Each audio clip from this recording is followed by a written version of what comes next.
What we are going to have next is a fireside chat about academia's amplification, multiplying AI's impact for social good. And we've found two great speakers or two great participants for this fireside chat. Moderating the chat will be Nitasha Tiku, who works at the Washington Post. She is a reporter in the technology space and has a tremendous background even before the Post in this area. It's always great to have someone who is outside the tech space but is a keen observer of it, just to get a different lens. The bios are available in your packet, so I won't go into detail. And she will be speaking with Milind Tambe, who is the Gordon McKay Professor of Computer Science and a director of a center at Harvard University, also serving as the director of the AI for Social Good Google Research in India. And just a quick point, Milind is joining us on Zoom, by the way. Just a quick point about Milind. He was one of the speakers at a conference that Indiaspora co-organized at Princeton University, an academia conference with the top Indian diaspora academics just earlier this month.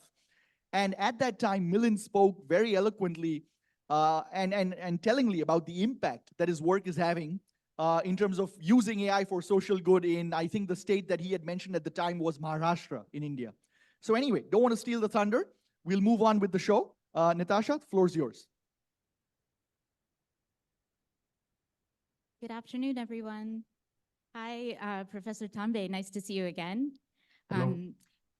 I was hoping you could start just by talking a little bit about your, one of your most impactful projects, the maternal and child health. And actually, Professor Tambe is joining us from his own conference on maternal and child health. So thank you for taking the time. Thank you for asking. Thank you, everybody. Sorry that I had to rush you back from lunch, but fantastic to see this meeting on using AI for social good. That's been the focus of my research for almost 20 years now, using AI for public health, conservation, and public safety and security. So the project on maternal and child health is one that we launched in 2020 with a nonprofit called Arman in India. And Arman is a large-scale nonprofit. We're very fortunate to be working with them. They work with something like 40 million mothers in India. And to start with, we focused on their mobile health program called M-Mitra, which is focused mostly in Maharashtra. So the idea of this program is mothers register in the program. These are generally speaking low-income families. Mothers register in the program, and from the time they register to the baby being 1 year old, every week the mother gets a health message, an automated voice message, something of the form, you need lots of iron, or take calcium supplements, or get the baby vaccinated. And there's 141 such messages. And in randomized control trial, Arman has shown that mothers who listen to these messages compared to mothers who don't, there's a significant benefit to them in terms of their health and their baby's health. So where do we come in? Unfortunately, mothers register, and over time, they drop out of the program. 30 to 40% mothers will stop listening, drop out of the program. Arman can try and stop this dropout because they have a call center from where they can give live service calls. These are actual health workers calling live these mothers and saying, shouldn't drop out, trying to motivate them to stay in the program. Unfortunately, there's 200,000 mothers registered at a time in the M-Mitra program, this mobile health program. And the service call center can only do a live service call to 1,000 mothers. So the question then becomes, which 1,000? And that's the issue that we addressed by providing a machine learning solution. So we then ran a randomized control trial to show that our machine learning solution to target 1,000 mothers every week. So week per week, we give them a list of these are the 1,000 mothers you should call this week, do a live service call to. And we showed that this is much better than doing a random or not calling these mothers at all via live service call. The retention rates increased. Essentially, the drop-off rate was cut by 30%. We've continued to improve the solution. The machine learning system is now deployed with Arman. This has been deployed since April of 2022. And as a result, we have been able to provide service to 350,000 mothers who have gone through the program and shown that, again, as I said, cut the drop-off rate. For the lowest listeners, bottom quartile of listeners, the bottommost, the amount of listening has gone up more than double. And so that means more information is going to these mothers with respect to their, taking iron and calcium and so on. We've done a follow-on health study to show that this has led to some improvement in terms of their health behaviors, and we are continuing this study. The program director is happy because it seems like the AI solution is somehow able to figure out mothers who are experiencing difficulties, significant difficulties, miscarriages during their pregnancies because of it's able to pick off on some strange listening patterns. So that allows them to direct these mothers towards counseling services. And so overall, we are very happy with the impact, and hopefully now we'll get to work with the national program that Government of India has. This has not been fully approved yet, but Arman is in charge of this program, and we're hoping that that's where we will go. So that will be the Kilkari program, which is available to 3 million mothers at a time. But we're looking forward to potentially working on that. And Professor Tambe, can you talk a little bit about how AI for social good works as a matchmaking program? What are you looking for from researchers, from the nonprofits, and what's your criteria for what has potential? So one of the key challenges, there are a lot of university researchers, students, for example, other researchers who are keenly interested in how they can use their knowledge for social good, for social impact. But it is very difficult to find partners who they can work with. Indeed, the maternal and child health workshop that we are running here at Harvard for the past few days has been focused in part also on matchmaking. There's AI researchers and there's maternal and child health NGOs and researchers, and they're trying to figure out who can work with who. But in general, in order to help with this matchmaking, at Google, for example, we ran this service where faculty members could apply. So, for example, 150 faculty members from around the world, the AI researchers would apply. There's also nonprofits, a similar number of nonprofits would apply.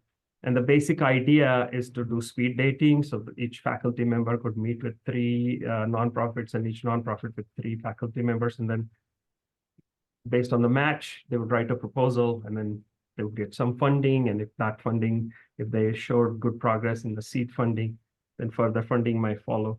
The questions we want to ask of our partners from an AI side to the nonprofit or government partner, the questions are of the form, are we really trying to solve a big problem?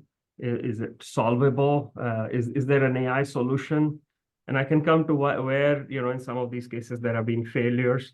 From an AI research perspective, obviously, the question becomes, is there a research question there? But, that may not be important depending on whether it's really a researcher who's trying to, do research, or they're trying to directly apply a known AI technology solution. Of course, either way, we need to know, is there data available? Because that sometimes people come to the table without having adequate data. But then furthermore, even if we are able to produce an AI solution, would we be able to test it in the field? If we test it, will it be able to scale? Will it be acceptable to all the stakeholders? Will the implementation be ethical? So these are some of the questions that we ask in forming these partnerships. And I can certainly tell you a lot of things. I've been to places, for example, we've worked in wildlife conservation, and the ministers or whoever, not in India, but elsewhere, would be super happy that an AI solution is being proposed.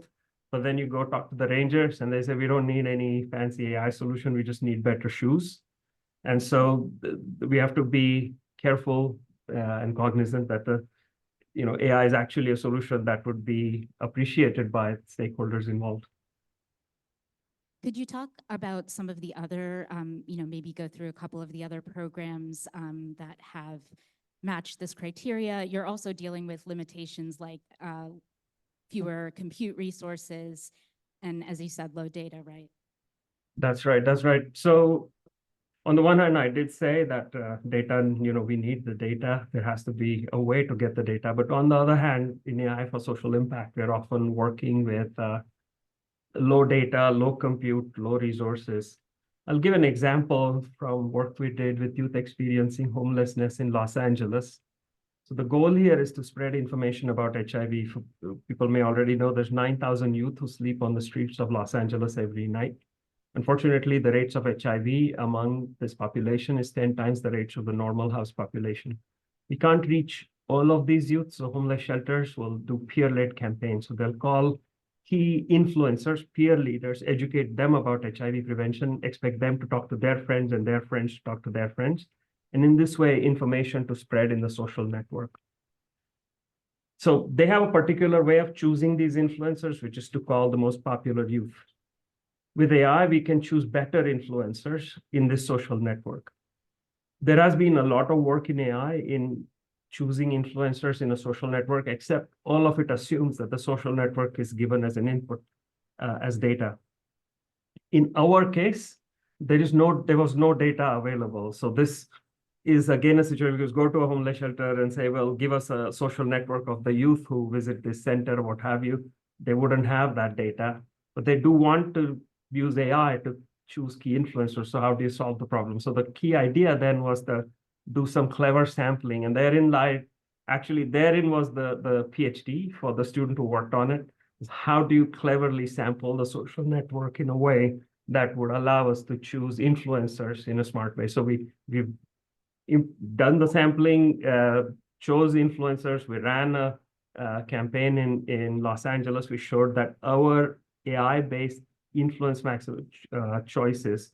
So our AI-based solution to choose who are the key influencers are far more effective compared to traditional approaches of picking the most popular youth or other approaches that they had to select peer leaders to spread HIV information, reducing HIV risk behaviors as a result in this population. And can you talk a little bit about the nonprofits' perspective? What are they looking for? Here are these really well-intentioned AI researchers, right? But they're in the field. How does that dynamic work? I think one of the key things, for example, I've worked with wildlife conservation organizations in Uganda, and one of the first questions was, when we were talking to them, like, you'll come here, you'll take our data, you'll publish a paper probably criticizing our policies and then go away. So I think one of the most important issues I always point out is that they should be viewed as long-term partnerships, whereby we are not doing helicopter science where we come in, take the data, publish a paper and run away. And so from the nonprofits perspective, it seems like we really need to commit to a deep partnership that goes from getting the data all the way to working through the solution. Again, not being in a situation where you take the data, go back to our ivory towers, generate a solution, and then come back and deliver the solution to them, or go with a solution saying, I know your problem, this is the solution that will work. Either way, really having this kind of a deep partnership and being committed to the fact that we are going to be there to implement the solution, check that it really works and fix it, and try to maintain that solution. So that would be, that's my understanding of what they would be looking for. And can you talk a little bit about how the number of AI researchers interested in working in social good has changed, especially in the middle of the generative AI boom? I guess, I'm not sure necessarily the generative AI boom has produced more interest. I mean, certainly produced more interest in AI, but this AI for social good, I have a sense that this is really a sense. It seems like more younger researchers have this sense, this need to kind of really participate in how they can use their knowledge for social impact.